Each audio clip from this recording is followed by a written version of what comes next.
may put it this way, I think we can assume by the pledge that we have acknowledged we're on Treaty 1 territory, that this is the homeland of the Métis Nation. The university, of course, sits on particular land, so Métis, but we can go into that history at another time. Welcome tonight. Tonight's a bit of an introduction and overview, so we'll deal with some of the technicalities first. And then Elder Stan Mackay gets to take over and lead us in some thoughts, well, more than thoughts, lead us in some teachings on traditional Indigenous understanding, at least traditional Cree understanding. I should qualify that, as Vince always reminded me. So the way we thought about this course is that we are going to cover a pretty basic history of the relationship, the settler-colonial relationship with First Nations in Canada. We're going to pretty much stick to First Nations, although we will get Métis. And through that, we're going to spend a bit of time reflecting on the Church's relationship and the Church's role in this whole process. So really, the first half is kind of set up as the historical Canadian First Nations historical relationship. The second half is set up as kind of a theological reflection from the churches, from where the church stands. Okay? And through that, we hope to, and Simon was asking just beforehand, we hope to sort of get the specifics of what has happened in the history of Rupert's land and the relationship to Rupert's land. So that's our main objectives. One of the reasons that actually I was kind of keen to use this room, not only the fact that it's brand new and we get to show it off, but it's actually highly flexible. And so there will be times when I generally will gather in a circle like this, because it's appropriate to gather in a circle. But there will be times when we want you to break off and have some discussions, have some small group discussions and encounters, and you can, as you see, there are whiteboards all around, and you can put up your notes for all of us to share by doing that. This room is also apparently very high tech. I have no idea if any of it works. So, we may discover that. Fairly quickly. So if you look through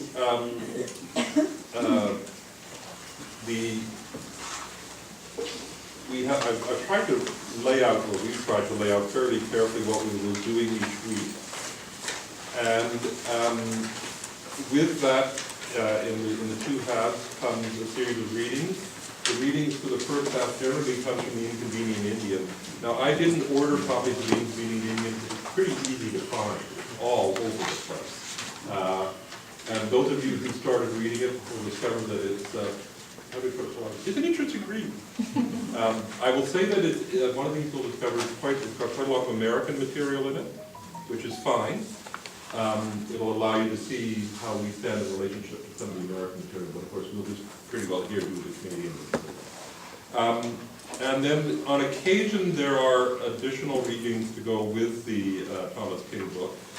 Primarily, there's one package which is called Historical Documents. I actually think it's very, very important that you read the original documents and find out what actually was said in some of these documents. They've been edited slightly by my fair hand. You don't really need to know the constitutional structure of Georgia in 1763 for this particular course. And so we will be working our way through those historical documents. As I said, there's a whole package of them here. That's actually the stuff you'll be doing a lot in your discussion group. So I'm going to ask that you actually read the document before you come, on the weeks that it comes up, and be prepared. Now, because I'm a teacher, you'll find that there's a series of reading questions to go with each document. And that'll help you organize your thoughts around the document and pick up key issues. And so when you come to discuss them, you'll have some pieces to work with. Okay? So that will be one part. And then the second half is more of a, as I said, a theological reflection. And also some material from the Anglican. Okay. So we've put together a package of fairly, well, it's a fairly mixed package, to be honest with you, but have fun with it. I think you'll find it quite interesting, and it should bring some quite challenging ideas to the fore. One of which I'd love to hear what your answer is can the church sin? Yeah, that's in there. So, you already got an answer for it? Yeah, okay. So that's how we're going to do it, and we hope to have plenty of discussions. We will have guest speakers on occasion, back and forth, but much of this is designed as a kind of dialogue between Vince and I, since Vince and I have great fun talking to each other, disagreeing on just about everything we talk about. And hopefully you'll come to join in the conversation as we go along, ask questions, and bring various issues that you see to the fore as we go along. So does that make sense? You will have noticed that attendance is required and taken. I'm going to hope that I know your name, because I just checked your name. If I don't, you're going to may want to come up to me afterwards. Do you really know what my name is? We have agreed that you can miss up to 2 sessions, but you may have noticed that there's a video camera in the corner. All the sessions are going to be videotaped and put up online. No? No, I think, I don't think so. Oh. I thought they were, but okay. We'll work that one out. Judy and I have a few things to talk about. They'll be available anyways for if you miss a session, you can watch the video, and we expect you to do the readings. I'm asking you to also, we are asking you to do, after each session, a 2-page reflection. And don't get me into 2 pages handwritten, 2 pages typed, 14-point font, 3 inch. I don't care. 2 pages, okay?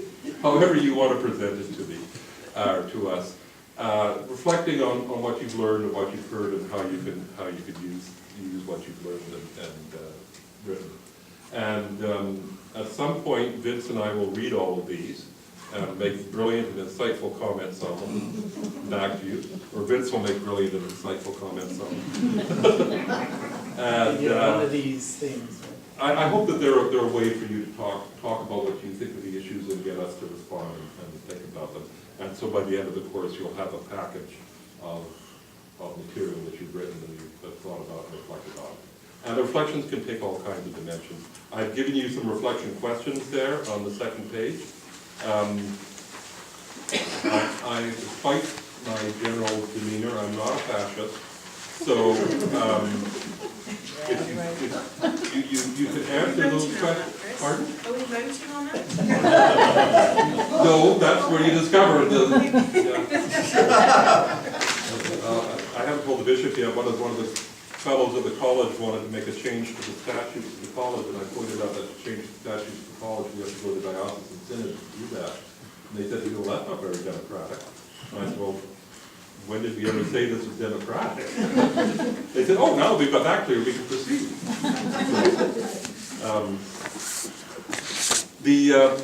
All I was going to say is that if those questions are helpful for you to think and to reflect on the week, then use those questions. If you've got other things that you in a burning fashion want to write about those. That's much more important that you write about what's significant to you and what you're learning than if you answer a particular set of questions that I cooked up. Okay? So those are opening thoughts. Any? Yes. Just the very last sentence under the section expectations and assignments says, 1 week after the end of the course in November 13th, participants will hand in the remainder of their reflections along with the first set for response and comment. But we've already handed the first set in. Yeah, you'll got it back. Get them back. And then we give them back to you again? Well, yes, because that way we can see. I'm not likely to remember. I'm not likely to remember what you wrote the first time around. Sure. And we want to see growth and development, thought, and reflection. That way we get the whole thing. So we can rewrite it and perfect it, and you won't remember. You can, Donna, you go right ahead. But we may want to have a little discussion about perfection. and total depravity and sinfulness. This is also a theological course, remember. Pardon? Did you volunteer for this job? Did I? Yeah. No, I volunteered in the way that all of us in the church volunteer.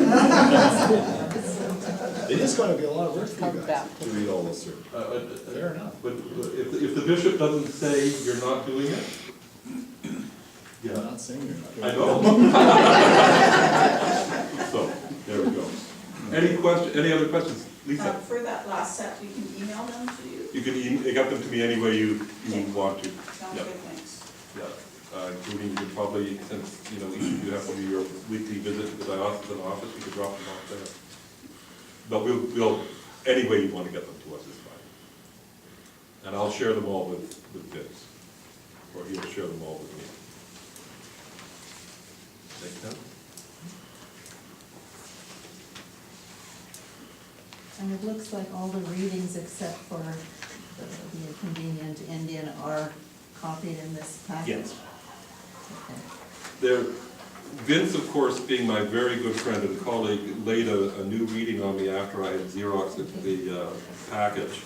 And it's actually way better. It's a really good reading. So I'm trying to decide whether I'll spring that on you with an extra surprise later on. But it's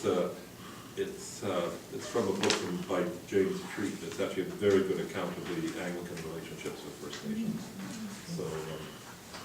So, yeah, that was, it was, and I will tell you, I will also provide with you, if Vince doesn't mind, Vince has put together a really wonderful bibliography, annotated bibliography that's extremely helpful. I'll share that with you later on as we go along. But there's a lot of good material in there that he's left out. Okay. And you may also probably notice that the first reading is actually is from a Roman Catholic book on papal social doctrine, so you'll appreciate that, I'm sure. So, further thoughts and questions? Well, sitting to my immediate left is Stan Mackay. I'm not entirely sure of your title, Stan. I know at one time in history you were the moderator of the United Church, so that makes you sort of the equivalent of an archbishop. Stan has been Stan, you're from Fisher River, Cree from Fisher River, and we welcome Stan to lead us in some opening thoughts and reflections on First Nations and First Nations spirituality. Anything you'd like to say, Vince, before I speak? No, I think I'll say it. I go back a few years in the life of the churches, and I can remember in the Anglican Church nationally, someone by the name of Ernest Willie, way back when. And he and I talked a number of times. He was working within the national church, I think an advisor to the church nationally. And there's a little book that he was involved in that might be of interest for reading. I Heard the Owl Call My Name is the name of the book. I don't know if it's in print still, but if you haven't looked at it, it might be a link for spiritual connections, the importance of dream and vision. Ernie wasn't Cree, otherwise he was a good guy. Okay. Good West Coast, doesn't it? Yeah. I also came out of residential school and spent time at the Friendship Center in Winnipeg here. As I came out of the school, and Canon Scott was very involved in the inner city at that time, at the Friendship Center. Became the primate of the church. A lot of contact with Indigenous peoples. So the involvement over the years has been significant in terms of learnings, going back many years. I guess the other important memory I have as I sit with you is the gathering in Manaki when the apology was made to Indigenous peoples. And there's been a history. So we're in a place, I think, of working through possibilities. And I thought I would begin by sharing with you the 7 sacred teachings. Concise and important in terms of philosophy. I think I want to just touch on them quickly, because I think they do summarize the way we think in Indigenous territory. And the fact that we think these ways is in large part because we are people of the land. I'm a Muscatine woodland Cree. My father hunted, trapped, and fished. And that's how I learned as a child about life on the earth. And over the many years of journeying, there have been many questions about the church, because I think the 7 sacred teachings have not been looked at seriously in the life of the church. First teaching is love. Sound familiar? It's not as though any one civilization has ever owned that concept, but for the Cree, it is a significant place to start. To feel true love is to know the Creator. So one's first love is the Great Spirit, the parent of all, giver of human life. And so I think we have a grounding whereby we can begin having conversations between Indigenous peoples and the church. A conversation that has never begun. Seriously. What you're doing in this time together is fairly radical. If half of you were Indigenous and half of you were not Indigenous, it'd be quite rich. The fact that it's not balanced means you have a challenge to face. To know love is to be in the presence of the eagle. And you will see as I share the 7 teachings, each one is connected to a creature, a natural being. And the eagle is the teacher for us of love, chosen by the Great Spirit. My name in the lodge is Papaswimistuskamate, which is Cree for walking buffalo, my spirit name. And I carry the name because the elders told me that the disappearance of the buffalo, the bison, means we stumble along in life having lost a great teacher on this land. The buffalo gave its life, sharing every part of its being because of its deep respect for shared life. Buffalo move in herds, in community. And so the teaching of respect is the second of the 7 teachings. Respect. Again, not highlighted in the life of the church generally. Not highlighted in the life of the church. We speak of love often. We don't often speak of respect as being central to our understanding of who we are in a relationship and community. Courage. I won't spend much time on this because the mothers in the circle will understand better than I do.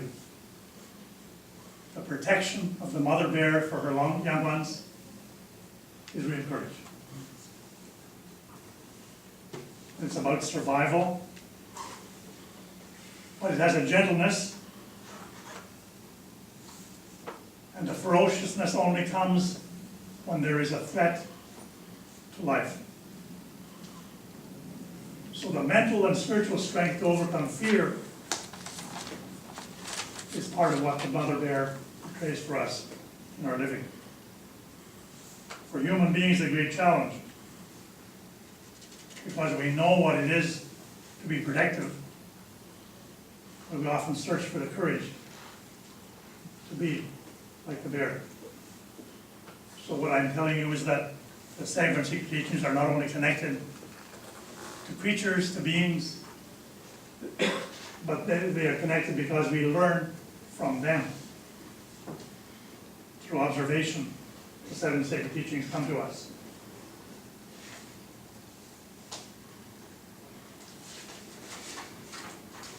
My favorite, honesty. It's my favorite because it connects me to the Sabe, or Bigfoot. You ever heard the stories of Bigfoot? If you go to Norway House, you'll hear the stories of Bigfoot. If you live in Fisher River, where I live, you'll hear the stories.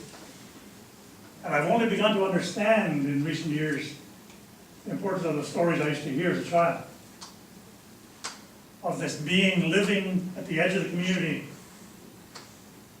somewhat mystical, sometimes sighted, sometimes imagined, but an awareness that there was a creature, human-like in some ways, living a natural life on the land. So honesty is to know the laws of the Creator and to be honest to each other. So to live on the land in a good way makes you an honest person. Live on the land in a good way, in relationship, makes you honest. You never try to be anyone else. You find yourself in that relationship.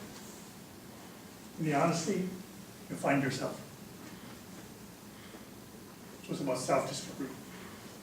So the Sabe, the Bigfoot, we report sightings often. And we have discussions in our communities about Bigfoot because it reminds us of how to be on the land and how to be honest with each other. Important feature in the Canadian, if they don't take away the nickel, they'll always have it. The beaver teaches us wisdom. The beaver.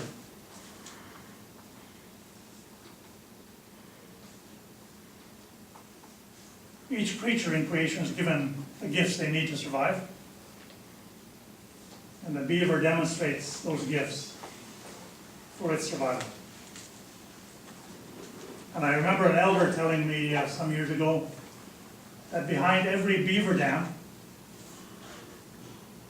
there are countless medicines that are nurtured by this high water that is pooled by the beaver.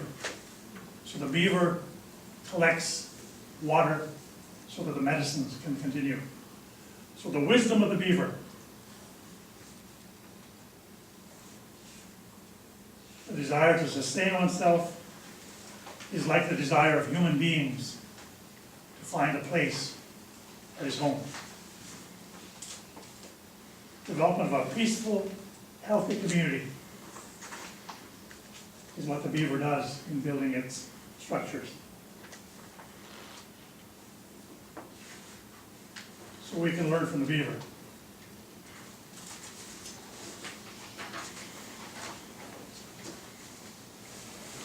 The wolf teaching says,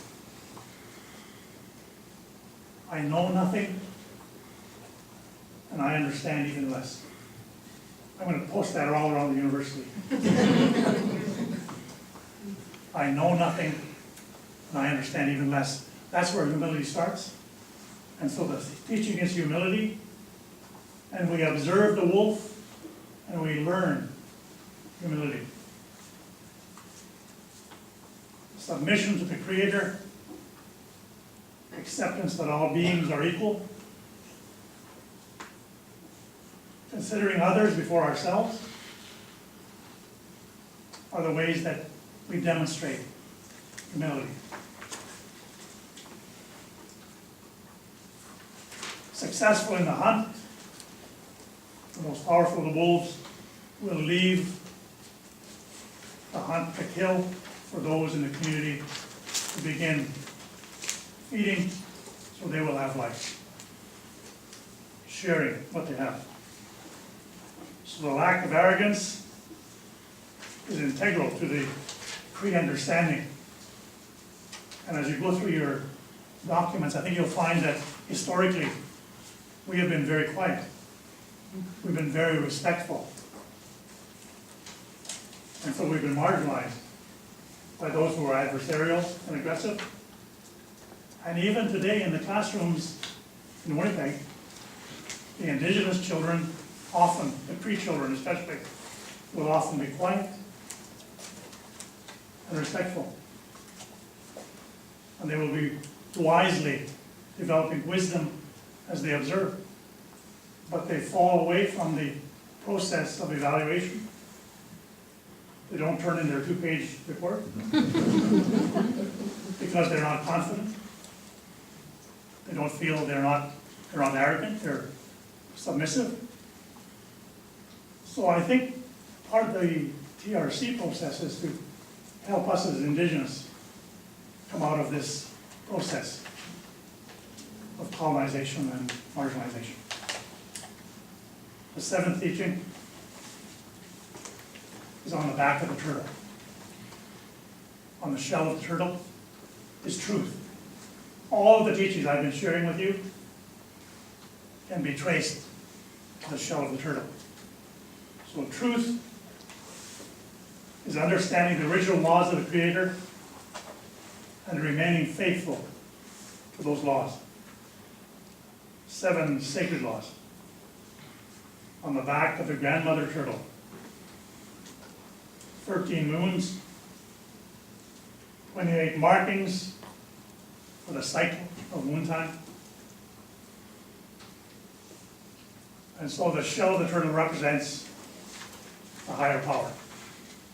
Often in the lodge you will see people carrying the turtle rattle to remind us of all the 7 teachings marked out on that back of that shell.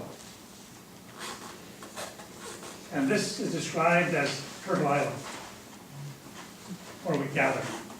Treaty 1 territory, Métis homeland on Turtle Island. And if you look at a map of North America, you'll see some symbols of that. So I should probably stop at this point, and what I really am tempted to do is go around the circle and have everybody tell a story. Because I think that's how true learning happens, in light of the 7 teachings. To hear your stories of how you've come upon these truths in your journey. That might happen in smaller groups at some stage. You're a large group of people in the circle.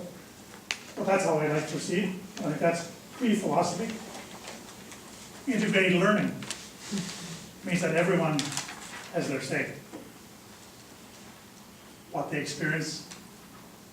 And when I worked for a number of years in the Aboriginal Theological School in Beausejour, 14 years in total, circle after circle after circle of learning, where everyone is a teacher and everyone's a learner.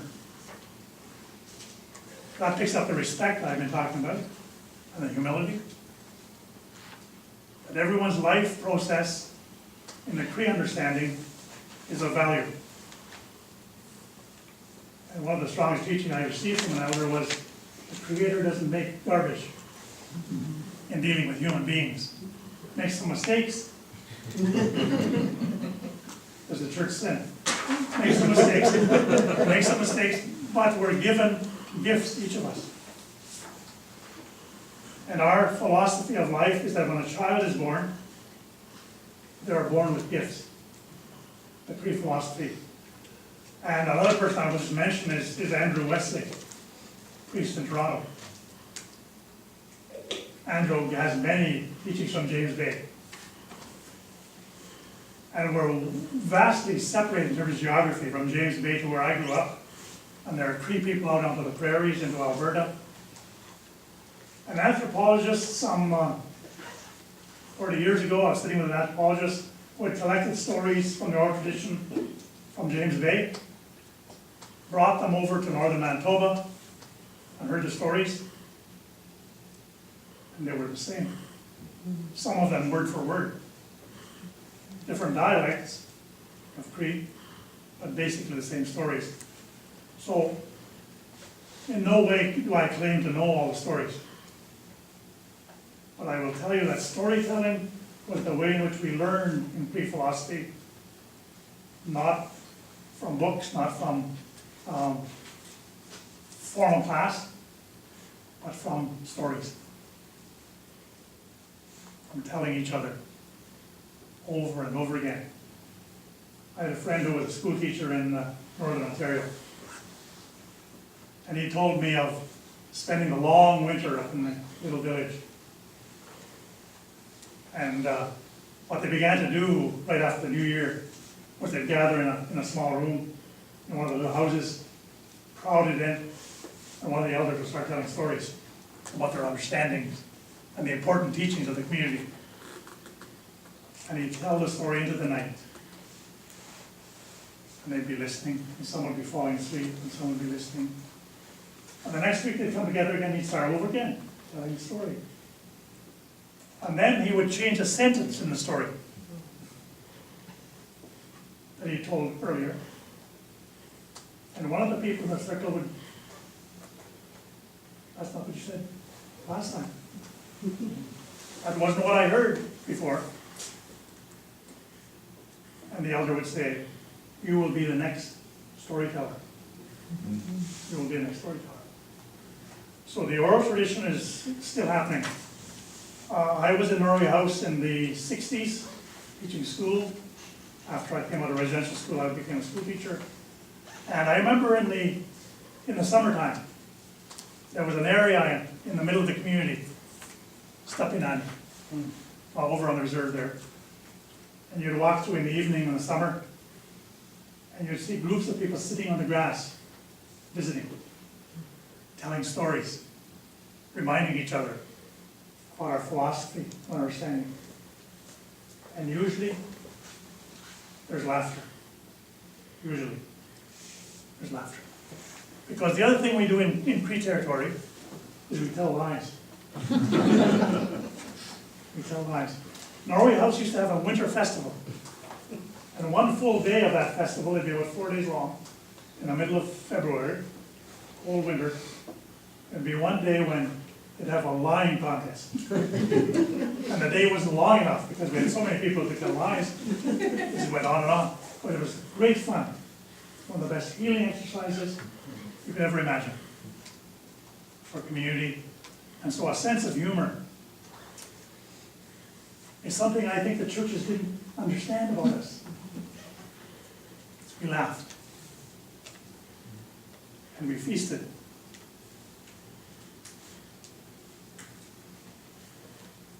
In understanding my own pre-spirituality, I was helped greatly when I began going to the lodge ceremonies. I want to tell you a little bit about the lodge. Not because it's the way that you should go, or I think it's the only way of prayer. It is, but I won't say that. It's important to me because it has a ceremonial process to it. It has, in the lodge, 4 rounds of prayer. 4 times the circle of prayer is conducted. One is in the eastern doorway. And in the eastern doorway, we acknowledge the beginning of life. In the eastern door. The beginning of life, and we acknowledge children and the birthing of children in the eastern door. And what do we say in the Cree teaching is that when a child is born, they are sacred beings. Kanad so oasis. Vince would have heard this many times as he was growing up, and I heard it many times, and I still hear it. When a child is born, is a sacred being. They have come from the Creator, they know the Creator, and we say they're without sin. We say they're sacred. And they begin their life. Dependent, dependent, dependent. They cannot protect themselves, they cannot feed themselves, they cannot keep themselves warm, they cannot do anything for themselves. But they've come from the Creator. And so we provide for them all their needs. And so dependency is how we began life. Everyone. Dependency. The eastern doorway of prayer is to acknowledge where we came from, how we began life. Some of you probably have heard me give this teaching many times, but The next development, of course, is that the child begins to grow and speak, becoming a person. And one of the first words they say is, no. It seems when they first say it, I'm a parent as well, a grandparent, and when they first say it, they don't really know what it means. But they say it. And you know they're testing, finding their place as a person, as a human in the community of life. They say no. They're moving along, and the no gets a little stronger. They become a teenager, and they say definitely not. You know, it escalates a bit, it moves along, finding their way in the circle of life. From the eastern door, we'll go to the southern door.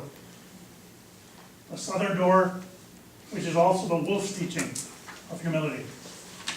It's the door of fast life, also. Teenagers, young people, energy.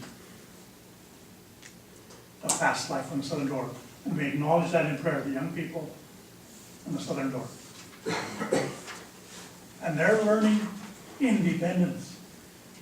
They're learning independence. From the time they first said no, until they get to the southern door, and they may be 10, they may be 15, they may be 45, but they're living the fast life. Things must happen.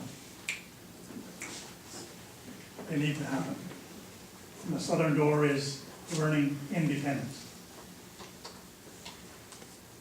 Many people in the 21st century believe that's having arrived. South of the border, they say they have a declaration of independence, believing that to be a state of accomplishment of some plateau. Well, in the pre-teaching, independence doesn't make it. Because the journey of life takes you to adulthood. And some of you have had adult responsibilities in your life, where you care for others, you feed others, you protect others. It's work, work, work. And it was 24/7 before 24/7 was an expression. People worked and worked for the community, for the family. And they were beginning to learn interdependence, which is at the heart of pre-philosophy, interdependence.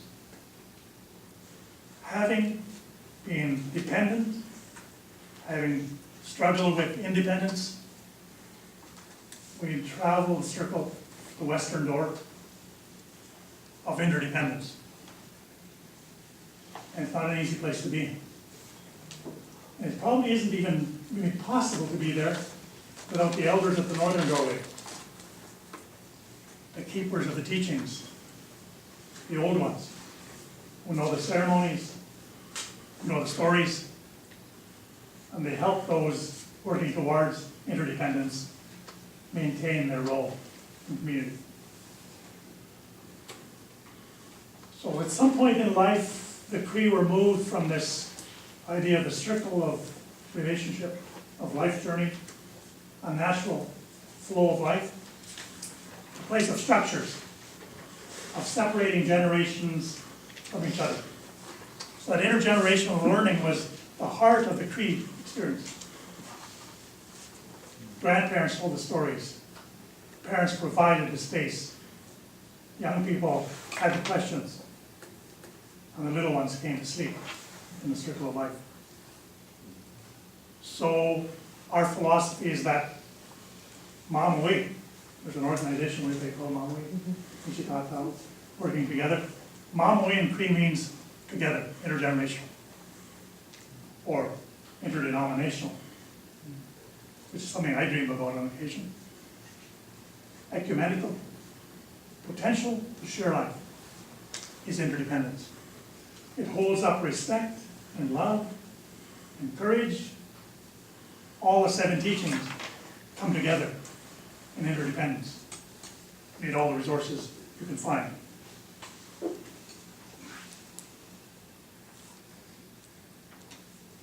So in Cree philosophy, we have struggled with the church. Because we struggle with the concept of individual salvation.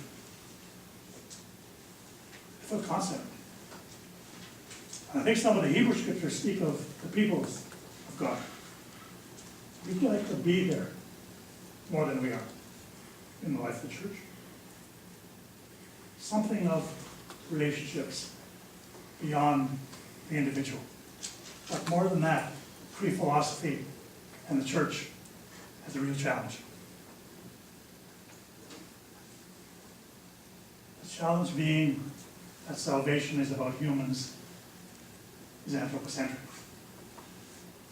The concept that salvation is only about humans being. We believe we're in relationship to the whole of creation. And we divide, our children learn about ecology, and they look after the rivers and the lakes, except the Assiniboine when it gets full of stuff from Winnipeg City's sewers. You know, our children know about life on the earth and caring for the creation. We believe in pre-culture philosophy. Our understanding is that we're in relationship to creation.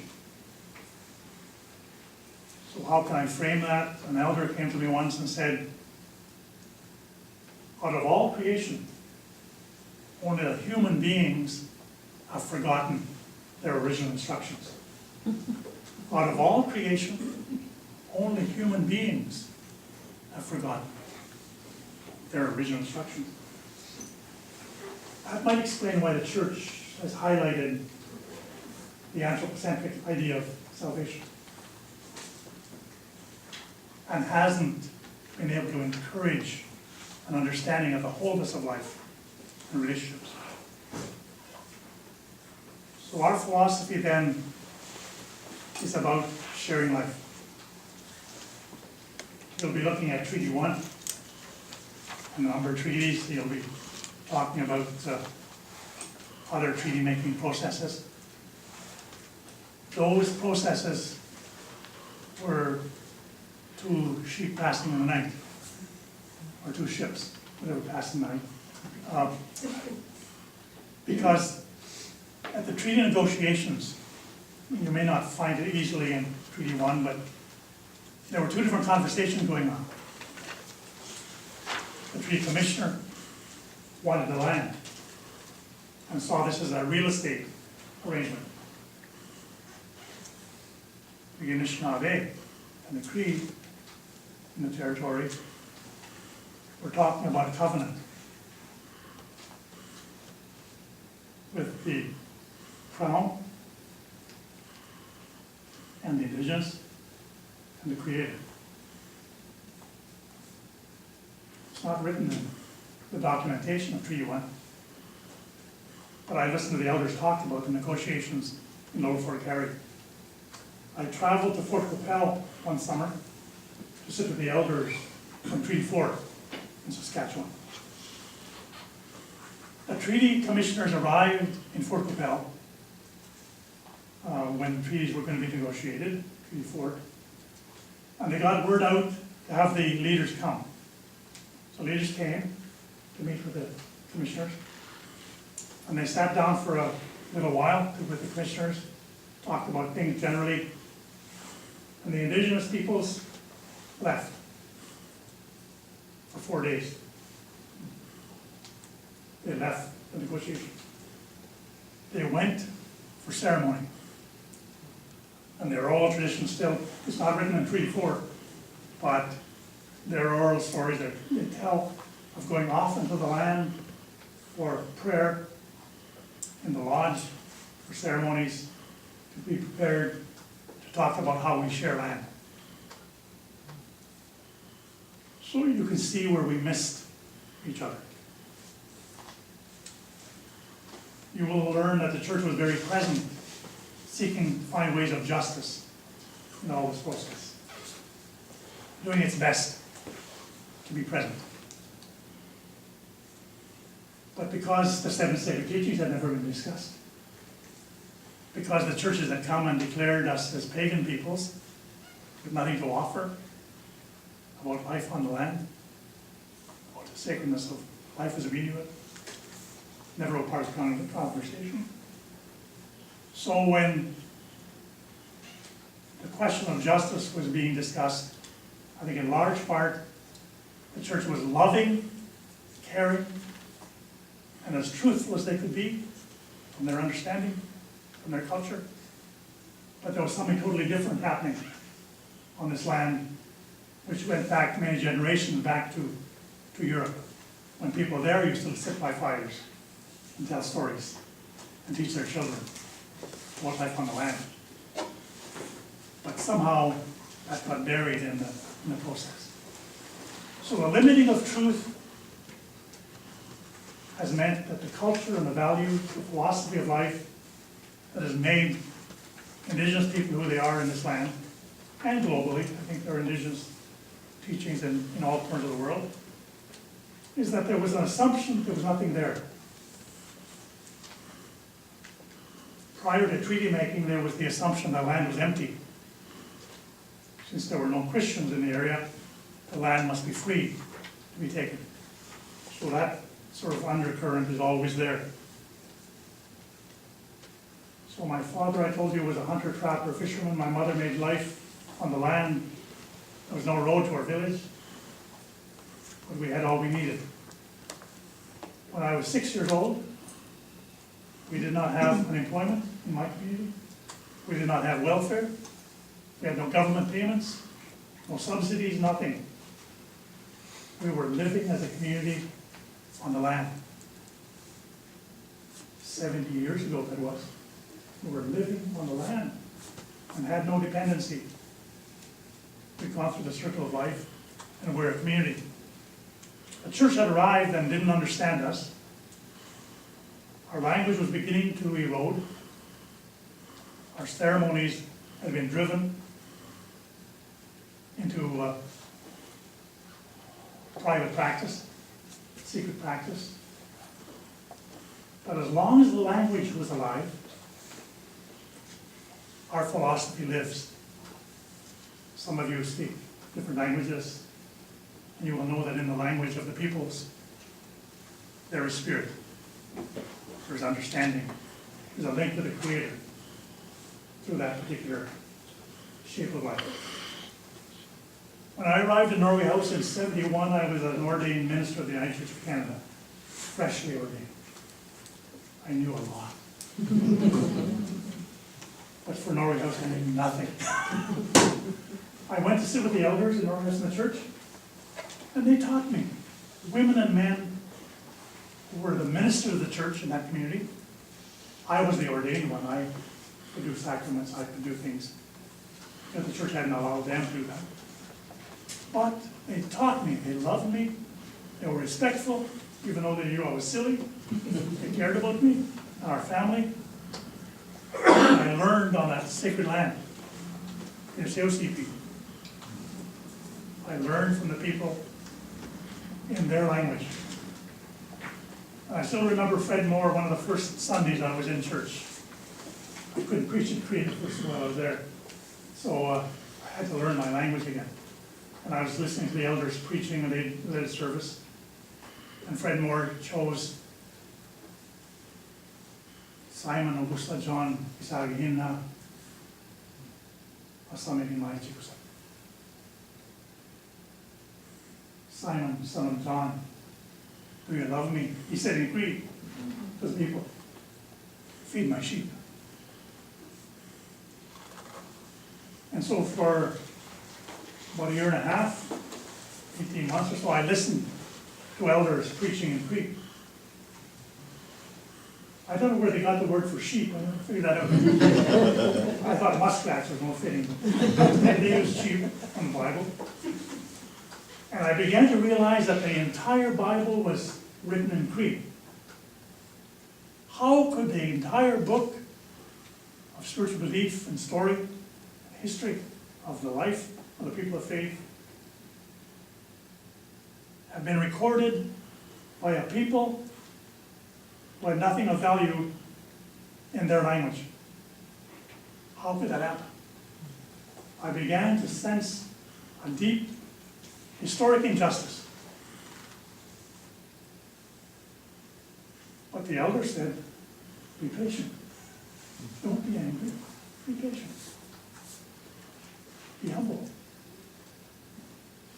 And I've tried for these many years to do that, and I really have trouble doing that, because I think our philosophy is significant. As Lake Winnipeg dies beside me, a lake that I grew up beside, and my ancestor lived on and found life from, as it's dying, I recognize that not only have Indigenous peoples' philosophy been discounted, but in the very act of discounting the people, the whole of creation has been misunderstood. There's no balance. My father hunted, trapped, and fished.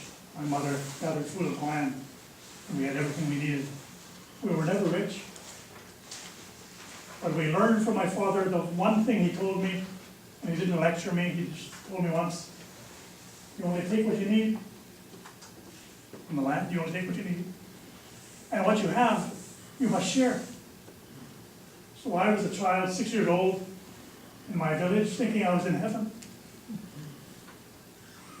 The elders gave us the teachings. The parents cared for their families. We had no child services, children's services. No one was taking away the children. We were working as extended families. It wasn't perfect. There were cases when alcohol was coming in, beginning to come in, and I remember that as a child. But we were basically still a community self-sufficient. So we've come to the stage, and I've lived through a life, time in residential school, and a time when I wondered about the church. And earlier this week, someone asked me, is it possible to be Indigenous and Christian? I'll leave it with you. I've been trying to live with that for some 45 years. Once I learned of ceremony and began to evaluate my own culture, my own inheritance. And I think it might be possible. I think the 7 sacred teachings may be a link.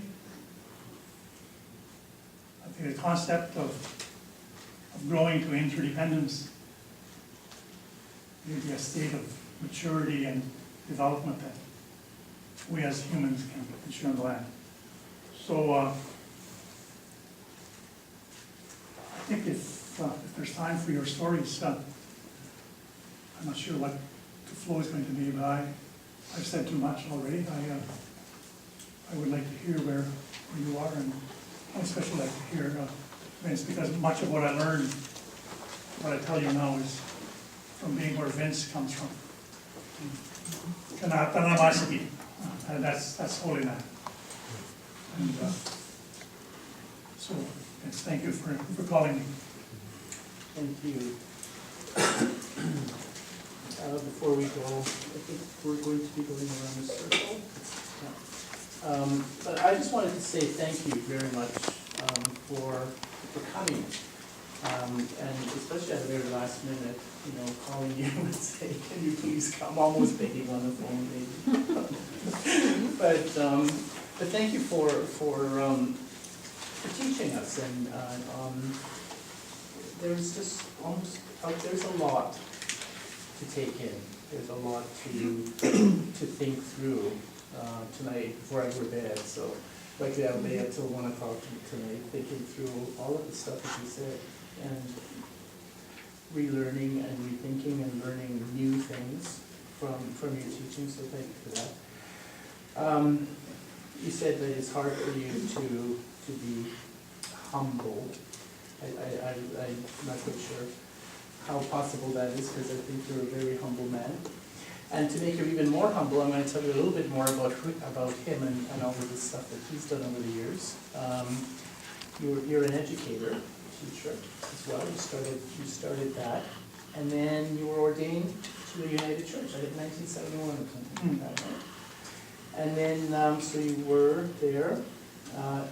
Started also the coordinator for Native Ministries in the United Church of Canada for quite a number of years, I believe. And then he was director of Jesse Soto which is now Jesse Soto. What was it called before? Sandy Soto. It's now Sandy Soto now, it wasn't Jesse Soto. It was Jesse Soto, now it's Sandy Soto. Okay. And then you were the moderator of the United Church. So that made you the primate of the United Church. He also was with the World Council of Churches on Justice, Peace, and the Integrity of Creation. And I'm going, wow. And it's just the wisdom behind this man. So I'm really, really grateful and thankful that he was here. And I'm really grateful and thankful that you are here. There's much collective wisdom here. And I'm looking forward to getting to know the people that I haven't gotten to know over the years, and getting to know more of the people that I've known over the years, and being a part of this. I'm really glad that you were the first ones to sign up, and I think God gathers us to in groups so that we can learn properly the way that we're supposed to, because God brings us all together for us to learn from one another. And I think that being here, I think you bring a lot of theology and ministry to this place. And I hope that during this time, even though I know that for most of you, you really didn't have any choice, you just had a choice of when to take it. And I really appreciate it that you choose this time. And I'm very grateful that you were graceful enough to accept and to say, okay, yes, this is important. And I hope that it expands our theology together. I hope that it expands our theology of mission, our theology of culture, and our theology of church, and perhaps shatter our dreams of Canada, our ideals of the institutions that we collectively and or individually follow and or believe in.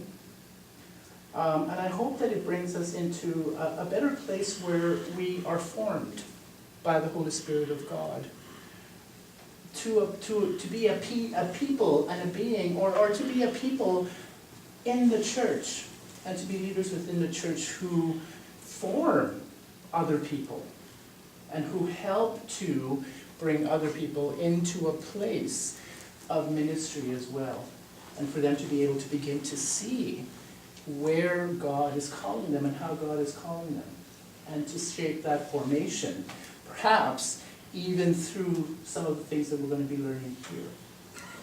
I really think that there are going to be challenges. I have been challenged. I've read some of the stuff that actually I've read. I don't know how many books over the past little while to try and get a right sense and a good flavor to this play, to some of the things that we're going to be learning.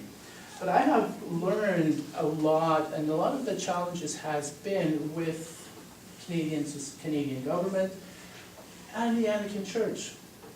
After reading so many of the documents and everything else, we'll talk about this later, of course, but and I think as you do your reading, you'll begin to see where the legislation and of the Canadian government in the Indian Act, as well as residential school, come together and form what has been. So our church was very much, of those who are in the Anglican Church, was very much instrumental in forging these documents that have hurt and penetrated into the very lives of those of us who grew up in on reserves and as part of the people of the land. And it's a very hurtful thing. And so I hope that it breaks your heart. But I hope as well that in the other documentations of the Anglican Church, that it also heals your heart. Because there is that as well. And there is, in this place and within the history of the Indigenous people of Canada, the Anglican Church, specifically the Anglican Church, has been very instrumental in our formation. that despite all of the challenges and all of the pain and sorrows and everything else that our people have encountered in the church, they still see, and even to this day continue to see truth. They continue to see God the Creator operating and living within the pews, from the pulpit, right? Sometimes not, but most times yes.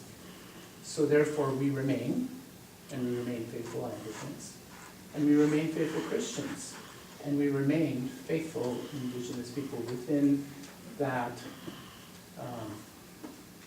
that tradition. And so I'm really grateful. So I hope that that helps you mitigate some of the, why do I have to be here every Tuesday evening kind of things, right? And just learn, you know, so that we can come together and go, whoa, you know, and wow at the same time. And so that's my hope anyway. And I think we've already had that whoa and, you know, the wow part tonight as we begin. And so we hope that that continues for a while. So I'll just tell a little bit about my story, and then you can start, and we'll go this way. Okay? So maybe a brief little things and about who we are. For those of you who don't know, I'm the Urban Indigenous Ministry Developer. That's a very long title, I know. And for the Diocese of Rupert, but I'm also the priest at Epiphany Indigenous. And we meet Sunday evenings. And so if you want to get your soul refreshed sometimes, I think that's a great place to come. You know, you don't have to stay. Just come and visit and be loved. And then I'm also the priest at St. Philip's, Scanterbury, at Broken Head Reserve. And I grew up in Norway House in an Anglican family. My grandfather was a residential school survivor who went to the Rossville United residential school. And I'm not quite sure if you taught at that school, or is that, yeah, at the residential school there. But that was way before Stan's time that he was there. And he left the United Church right after that, not because of the pain, not because of the church, I think, but rather because of his own pain. And that's why we're Anglican, we became Anglican. And so it's his fault that I'm not in the United Church. Maybe that's a good thing, I don't know. You'd be going, oh gosh, Anglicans be saved. But, and so, just very briefly, the very first time I came to this school was in 1986, and I know Chris probably hates me telling this story constantly. But 1986, I was in a dorm over there. And in 1986, there was a big major X on my door. And the reason for that was because of my color of my skin, right? And without getting into all of that, too much into that, but that's basically what it had to do with. And because of that, I had given up, or I had long hair and I cut it and then combed it this way, and I haven't looked back yet on that, only because this is more manageable than the other way. And as probably all of the people with long hair would know, that's like, right? And, but the point being that I gave up on my traditions. I didn't lose them, because my grandfather taught me a lot. But I gave them up because I didn't want to be their vision or their idea of what an Indigenous person is or was at the time. In 1986, that was a long time ago. And it wasn't until the very first time that I've heard of smudging. We never had that in Norway House, at least not in the ceremonies that I was at. And the very first time that I got the teachings on it, and then I smudged, I came home horrified that I had let the devil into my life. Because that's what that's what you hear. And that's what I heard. And because I've forgotten about my teachings, that it just, they weren't there take the blinders away from my worldview at the time. And then I prayed and I repented profusely in my backyard and asking God to forgive me. And then something happened to change my life. And it was like God, God speaks to us, right? And we know when God speaks to us. And God said, when did I ever ask you to stop being Indigenous? When did I ever ask you to stop being who you are, who I created you to be? There's a reason why you are Native. Because I wanted to make you Native. Just like all of us, wherever it is we come from, whatever our background is, that is who we are. Because God had ordained us to be who we are within our culture, our traditions, and stuff. And that, for me, brought back all of the stories of my elders, my grandparents, and everything else. And started me on this journey of finding out who I am, not as a Cree man, but at the same time as a Christian Cree man, and how that is possible. And it is very possible. One of the things that my grandfather said, that when he became a Christian and had to figure out for himself whether or not what he heard at the residential school was the truth, not because of, even though sometimes the people who said it, their lives didn't match it, right? But rather the truth. Was that the truth? And for himself, he found out that, yes, this was the truth. So when he became a Christian, he said, I became more Indigenous. Meaning that he saw himself from that moment on in Scripture, right? It solidified who he was and who God made him to be. And the more he read Scripture, the more he saw himself and his traditions and his culture. And I think about that all the time whenever I study God's Word. I go, oh yeah, this is, not all the time. Of course, there are some things that are very specific just for me. But sometimes there is tradition there. And not only mine, but ours within the Canadian tradition. I think it has been very helpful for me to theologize as well on who I am as a Canadian and what the Canadian culture says to us, and what should we say to the Canadian culture as well. What does my Cree culture say to me, and what should I say to my Cree culture based on what Scripture tells me? So hopefully, we'll do a lot of that, theologizing as well, which I really look forward to. Chris is probably going to teach the boring bits in the beginning.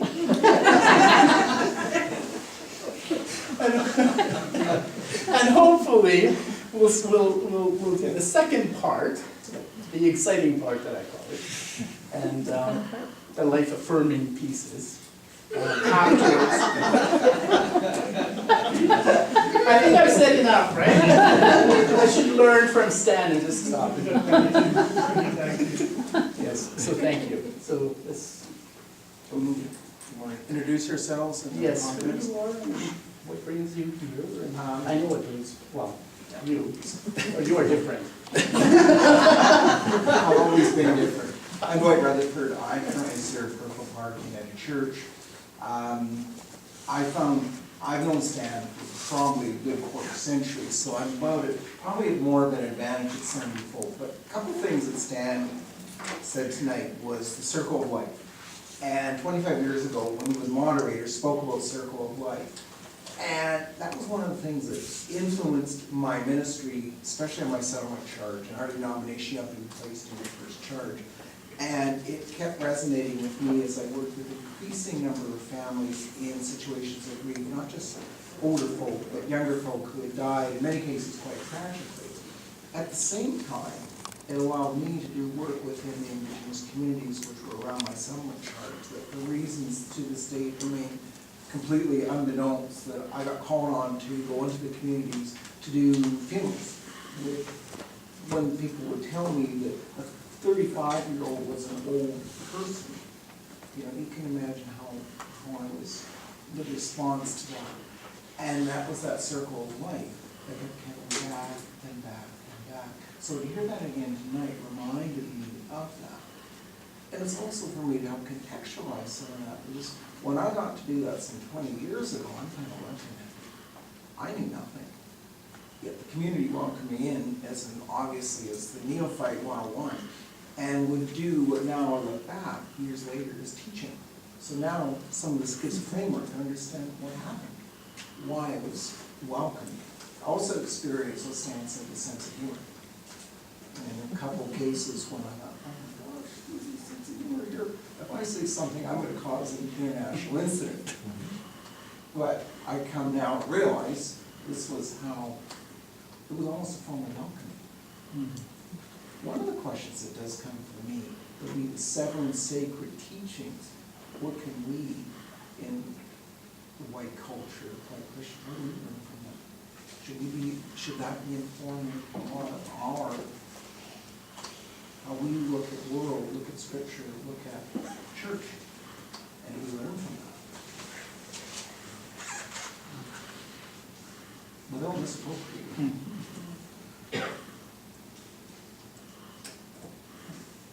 Well, I'm just going to pass, but I always just say that the seven sacred teachings are very unlike the Ten Commandments. They're not laws. They're gifts of how to live, not the way that some societies, I think, would build laws to protect the truth. So I hope your weeks together are rich. It's been good to be here. Thank you. For those of you who don't know me, I'm Chris Trott. I'm the head of this college. I've done all my work all my life with Inuit, so I can bring a slightly different perspective on things rather than this predominance that we've got. And that's why I wore a West Coast tie, just to confuse the entire issue. I'll tell a quick story about that. You said that you didn't know about the word for Cree and the word for sheep in Cree, where it came from. Well, I can tell you the word for sheep in Inuktitut is sheepy, because they couldn't translate it, so they just took sheepy. And at one point in my life, I took two elderly Inuit ladies, one who was 80 and the other who was 76, to England on a trip. And our English friends wanted to show us all the great houses and cathedrals of England, and our Inuit friends were completely unimpressed. The history meant nothing to them, and so my English friend said, well, what can we do? And I said, well, is there a farm around here somewhere we could go and visit? Well, they're interested in animals. So we went to a farm and we walked onto the farm, and of course in England there were sheep all over the place. And this 80-year-old woman turned to me, and I know she knew scripture by heart, because you could start her at any verse in the New Testament. You could start her at any verse in the New Testament, and she would then continue to recite it until you told her to stop. And she suddenly looked at all these sheep and she said, now I get it. 80 years she'd been a Christian, she knew scripture upside down and backwards, but she just didn't, it wasn't until she saw those sheep that she got all of those images in the New Testament. We also had shall we put it politely, I had an encounter with a goat. Involving me being chased around a pen by a goat. And then she looked at me and she said, now I get the sheep and the goats.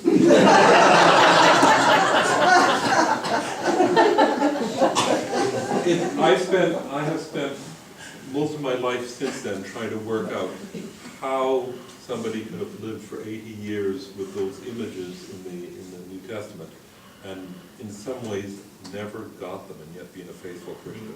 That's what I think about. Excuse me, my name is Simon Blakey. I am the pastor at St. George's Anglican Church in Crescentwood, here in Winnipeg. Married, a couple of kids, one of whom in a very short period of time getting married, and getting married to a young Métis woman. And so a lot of what we're doing here has become very personal, very, very fast. I spent most of my adult life in the Canadian Armed Forces, serving primarily in the East Coast Navy as well as living in Southern Ontario and working there, and never was aware, I left Southern Ontario left home in '81, never was aware there was an Indigenous issue in this country. And you don't hear about it, you don't read it. And it wasn't until we moved to Winnipeg 16 years ago where it suddenly was on the front page of the newspaper almost every day. It was, what's this? I know absolutely nothing about this. But growing up just outside Niagara Falls, you would know there was an Indigenous person in the province. The same thing happened in Halifax. And so I lament that quite a bit. And so when we talk about things like TRC, I wonder what the long-term impact will be in areas where there's not a large Indigenous footprint on the land. I don't have a great story to tell, but as I was listening to this 7 teachings, my mind kept going back to generally, to scripture in general, but to the Psalms specifically, about how many Psalms talk about each one of those things, about humility and wisdom and courage.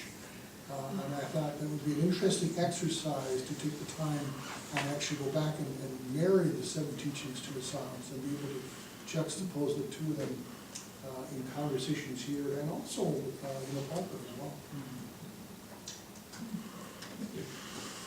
Don Phillips, Diocese, or Bishop of the Diocese of Rupert's Land. Stan, can you allow me one question from your presentation?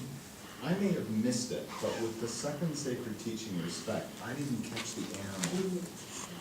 Buffalo. Oh, that, okay. I remember you talking a whole lot about the bison, but I didn't make that connection. Sorry. I'm married to Nancy. We have 2 sons, one sadly living in St. John's, Newfoundland. Not that there's anything wrong with Newfoundland, it's just a long way away. And the other living here. And the son living here married a Shinshin woman from Kakatla, off of Prince Rupert.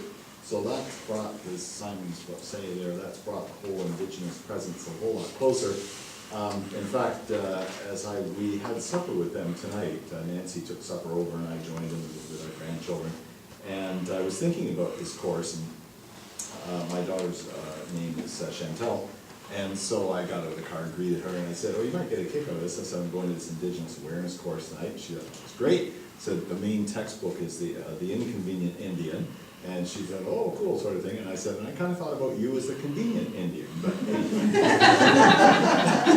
we love her very much. Just a couple of quick things. First contact, I think, or awareness for me, I grew up in London, Ontario, and we had quite a large secondary school to which some children were bussed in from different places. And all I remember vaguely is there were some buses that came from the Muncie Reserve. And that was probably not great. Like, it wasn't really negative, but it was kind of suspicious. We really didn't know who they were. I don't ever remember having any Indigenous people in any of my classes that I can recall. But that was the sort of first glimpse. Alongside of that, though, around the same time, thanks to our church, we developed some kind of relationship with the group on Walpole Island, Lake St. Clair area. And so I remember a very positive experience. I met Laverne Jacobs there as a young man, a long time ago. And that was a positive thing. Shortly after I was ordained, I did a little bit of a stint, or had some presence, well, actually before I was ordained, in Slave Lake, Alberta, where there's very strong Indigenous and non-Indigenous presence. Remember the Friendship Circle there, which held a luncheon, I think it was once a week, where you went and had soup and bannock and so on, but the whole idea was to bring non-Indigenous and Indigenous people together in a kind of natural fellowship. That was a positive experience. When I was in Fort McMurray, I went up on weekends, or one weekend a month, to Fort Chipewyan, up on the shores of Lake Athabasca, mixed Cree and Chipewyan community, more Cree, I think, by that point. And probably, like many of us, many white people, when we first started those ministries, kind of blundered my way through it. And they kind of loved me in spite of myself, I think, some of the time. But, you know, really quite good experiences there in lots of ways. But I think the real power of the negative piece really hit me in the mid-90s, when the whole residential school thing was breaking open. I was in the Diocese of Propel.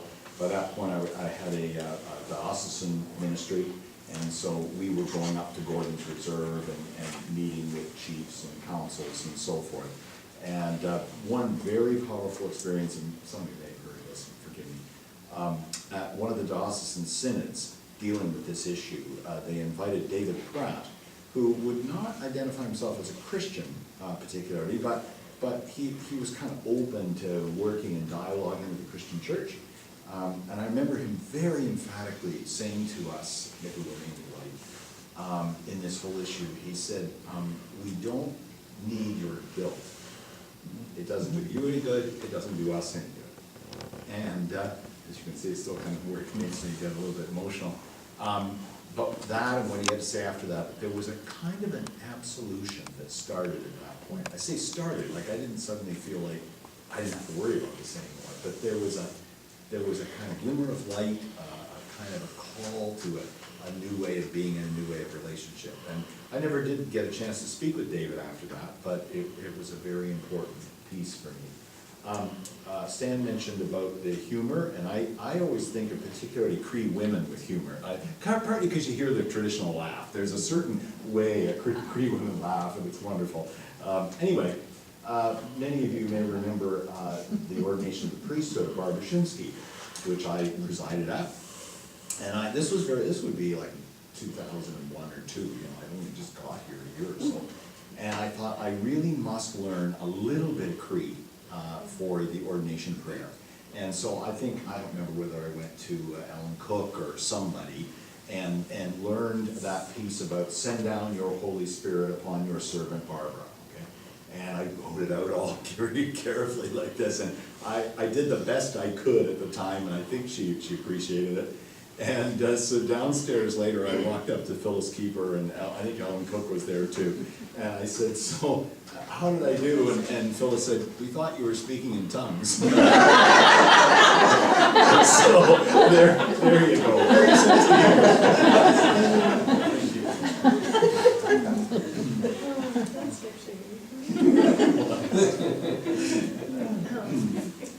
my name is Donna Joy. I serve as incumbent in the Anglican parish of St. Peter in River Heights. And there's a lot of the strong leadership for here tonight, and I'm really happy about that.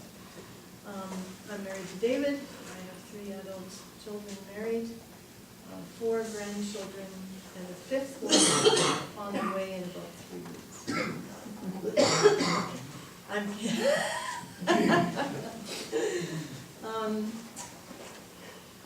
this is a bit of a bold confession, and please don't hold this against me personally. It was my parents' decision.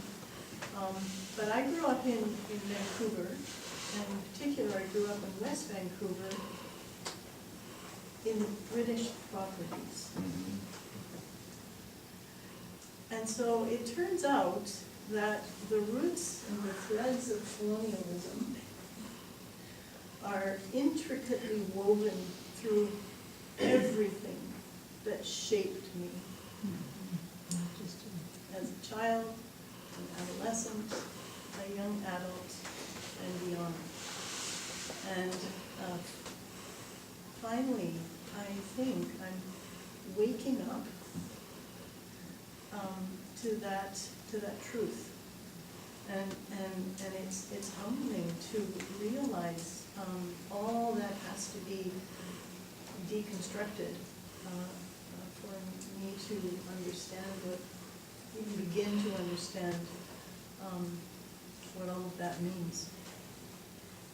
Tonight, as I was listening to the 7 sacred teachings, and as I was also listening to the 4 directional prayers from the Lodge, it occurred to me that they really do they're all so compatible with the essential teachings of our faith.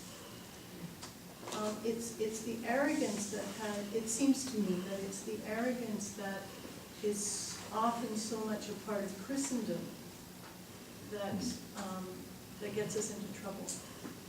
And so I just wonder, in this post-Christendom time, if maybe we're at a moment in history where these teachings, these prayers, can lead us back into that place of humility and essential teachings. I'm Diane Lee. I'm a theology student working in Ghana as an Indigenous. I grew up in Seoul, South Korea. About this time, 17 years ago, I arrived in Rupert to study here at St. John's. For a while, I lived in Toronto. This is my second week back home in Winnipeg. This balcony building lovely people. It's very interesting listening to all the speakers about Indigenous way of learning, teaching. I think somehow we are designed to go back to our home, our tradition. Then we need to know who I am, who we are, in relationship with God and God's people around us. And it's very fascinating to think about my experience with a group of Aboriginal people a while ago. I always thought I'm Korean, but then I'm a Canadian citizen. But then when I go back home, I'm not quite Korean to them, my people. Both of my parents were from northern side of the Korean peninsula before the war. I was born in the south. So somehow I'm a migrant being forever, traveling. Interestingly, the only person who saw me as a Westerner was a 10-year-old Ojibwe boy. Diane, you speak like a Westerner. Why? I think that's the power of education, my Western education, Western way of communicating with people, Western way of introducing myself, how to write my resume, cover letter, how to make myself known to other people who are thinking in a Western way. I had to be Western. And I didn't know until that little boy just rang the bell. And just makes me think this class. And I want to be simply Christian. But I guess I carry my root, my parents' root, the influence from others around me, but still seeking who I am to God. So I'm in this journey. My name is Brian Ford. Currently serving as honorary assistant in April. I grew up in Toronto, and with the last name of Ford. And my mother's maiden name was Taylor, so kind of like what Donna was saying, there's a certain Anglo-Saxon background. As a kid, I've been blessed. I had the opportunity to travel with my grandparents back to England. It was my grandparents on both sides that had emigrated from England to Canada before the First World War. I had had the opportunity to go back to England with my grandparents, I was 13 at the time, and visit all the places where they had lived, and where my grandfather and grandmother had courted, and the house that he had grown up in, and the church that they went to. And it was extremely meaningful. But it also, in a way, served to highlight a difference that I did not view myself as English, although obviously of English background, but I saw myself as Canadian.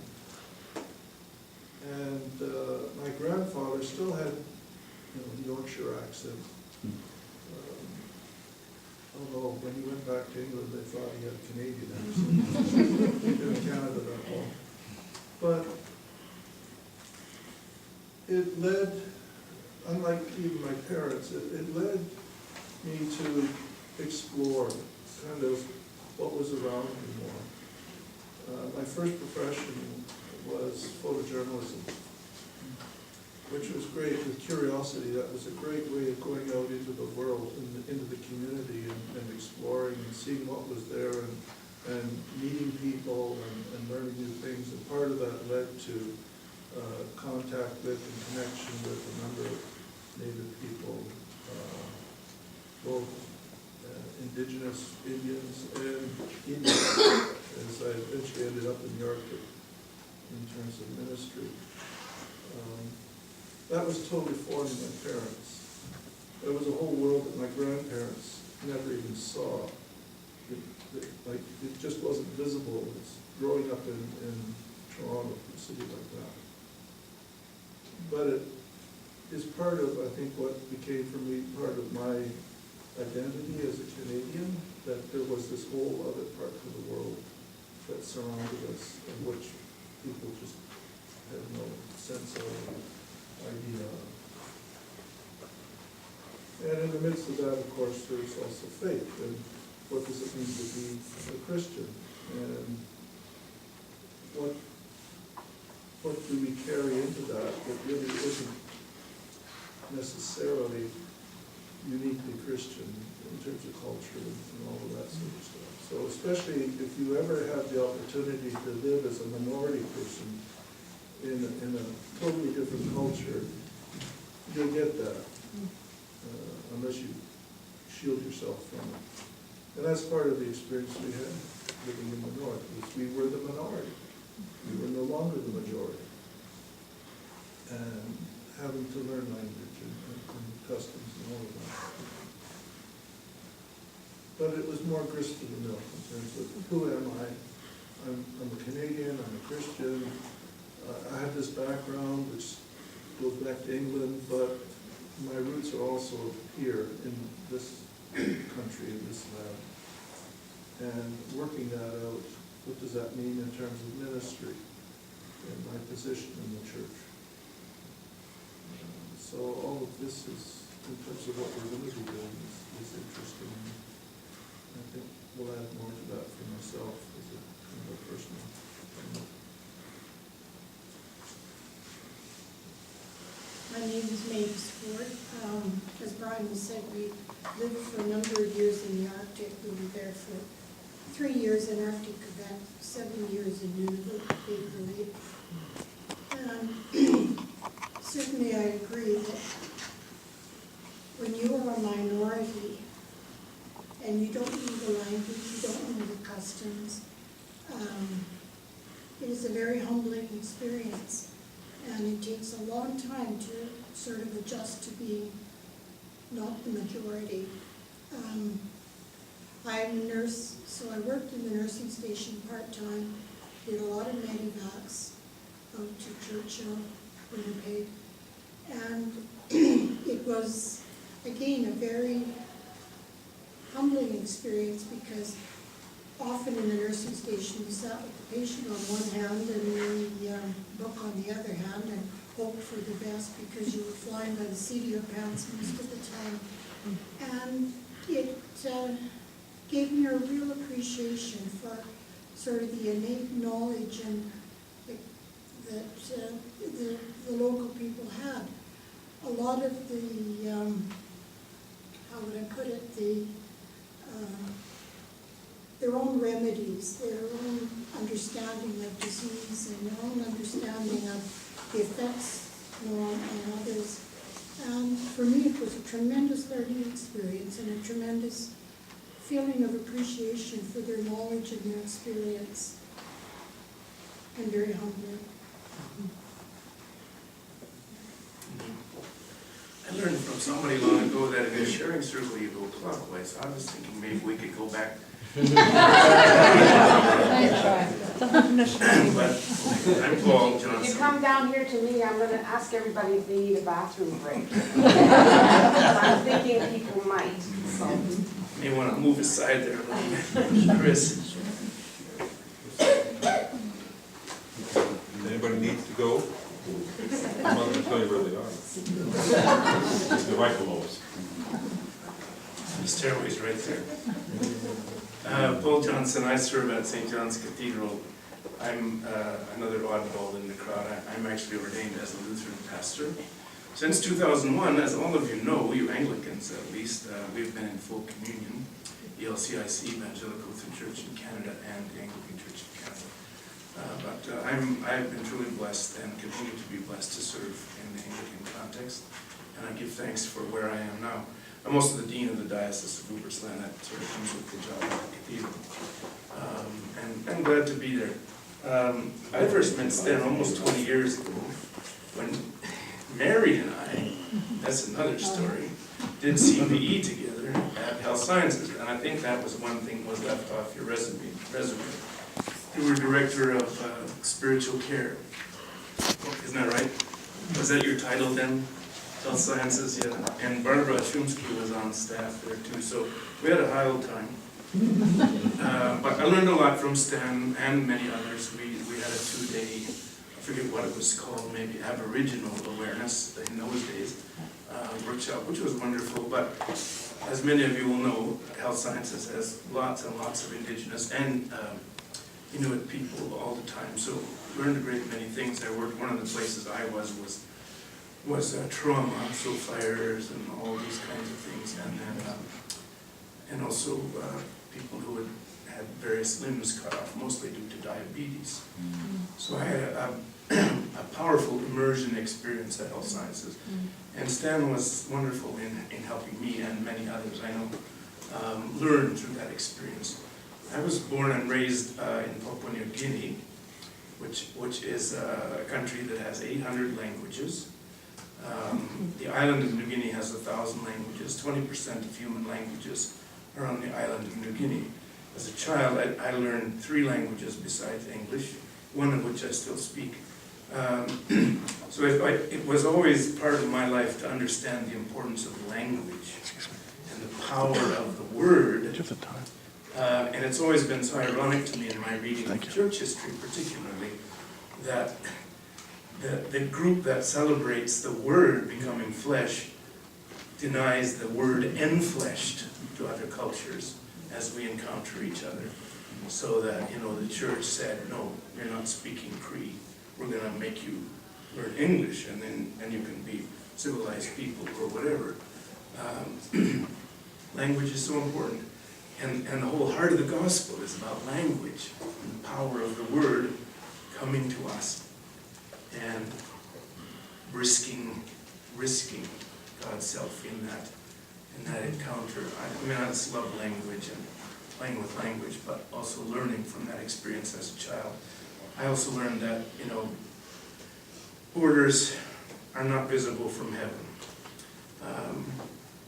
That I'm a citizen of the world. I happen to be blessed with an American passport and a Canadian passport, but my home is the world.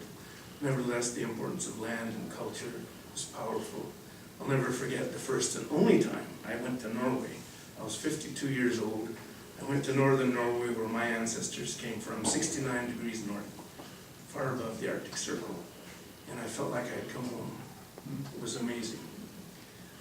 I was tempted to stay, but they said, no, you go back to Canada, for which I'm thankful also. Anyway. My name is Andrew Ramsden, and at the moment I'm nobody of nowhere. On Sunday, I become the incumbent at St. Bartholomew's here in Winnipeg and the ecumenical chaplain here at St. John's College. Thank you. My husband and I moved back here from London, Ontario 9 days ago. And we drove the North Shore of Superior, not wanting to deal with a cat and the American border crossing. We figured the drive was longer and harder, but the stress might be lower. So we had been living in London for the last 4 years while I was busy doing school things. And the decision to return to Winnipeg was sudden. It's a long, gory story that I'm happy to tell you some other time. But so neither of us had sort of mentally adjusted to the fact that we were coming home right now to stay. And so as we drove the North Shore of Superior, Adam grew up in Thunder Bay, so it was good for him to go home. I got to see my in-laws and we spent some time together. But as we drove west from Thunder Bay, particularly as we passed Kenora and the Canadian Shield begins to look more and more and more like the prairies, we had turned off the music in the truck and we both started talking about how much we had missed the way the land looked, the way the sky looked. We talked about how much we had missed being here because here was home, and it was a feeling of returning home that neither of us had expected because we hadn't noticed that we hadn't been home for 4 years. And so that connection to place has recently been revealed to me to be more important than I thought it was. Stan, when you were speaking and you mentioned this idea of limiting the truth, I was reminded of a homily that I heard 3 or 4 years ago at a preaching workshop down in Richmond in Virginia. And there was a priest speaking who spent most of his career in the deep south of the United States in a lot of communities of minority peoples, whether they were Native Americans or Hispanic communities or black communities. And the reflection he offered was similar to what Paul was saying, how often the church encountered groups of people and told them that their wisdom, their understanding could not be of God because it did not appear to be revelation the way the church expected it to look. And so his gift to us who were there was listen carefully for what the Spirit may be telling you and try to be ready when the Spirit talks, even if it's not coming from where you think it should come from. And so I've reflected a lot since then on how many times I have missed, or we have missed collectively as a church, important wisdom, revelation, and teaching simply because it didn't sound the way we expected it to sound or look the way we expected it to look.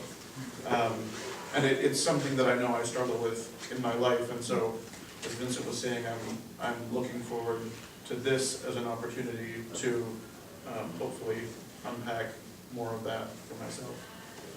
Thank you. Before we hear from the Reverend Mother Mary, how's that for a title? I am very aware that in order for people to be able to understand and appreciate my culture, that I have to understand and appreciate theirs.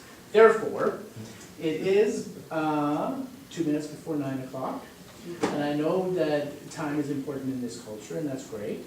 It's important to me too.